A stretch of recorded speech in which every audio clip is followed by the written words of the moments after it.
सबसे खूबसूरत कहानी। यह कहानी आपका जीवन बदल देगी।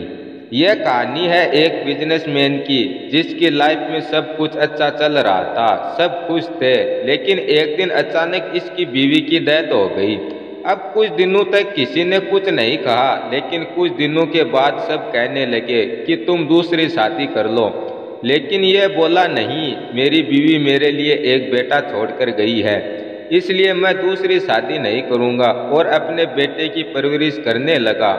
अब धीरे धीरे बेटा बड़ा हो गया, बेटे की शादी करवा दी और बेटे को अपना बिजनेस सौंप दिया और बेटा बिजनेस करने लगा। एक दिन सब बैठकर खाना खा रहे थे, तभी यह बिजनेसमैन अपने बेटे की बहू से बोला, बेटा मेरे लिए एक कटोरी दही लेकर आना। लेकिन बहू ने झट से मना कर दिया कि दही नहीं है, और बेटा जैसे ही खाना खाने लगा उसके लिए दही की कटोरी लाकर रख दी।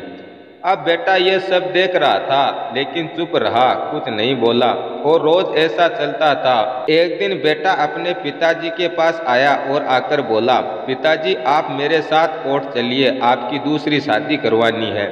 अब पिताजी बोले, नहीं बेटा, मुझे शादी नहीं करवानी है, मुझे तुम्हारे लिए दूसरी माँ लेकर आने की क्या ज़रूरत है। तभी बेटा बोला, नहीं पिताजी, मैं ना ही तो अपने लिए माँ लेने जा रहा हूँ और ना ही आपके लिए वाइफ लेने जा रहा हूँ, मैं तो आपके लिए दही का इंतज़ाम करने जा रहा हूँ। इस कहानी से हमें यह सीख मिलती है कि हम सब अपने परिवार से दूर भागना चाहते हैं, अपने बूढ़े माता पिता से पीछा छुड़ाना चाहते हैं, लेकिन यह सही नहीं है। परिवार के साथ रहेंगे तो संपूर्ण रहेंगे। असली खुशी परिवार के साथ रहने में है, अलग रहने में नहीं है।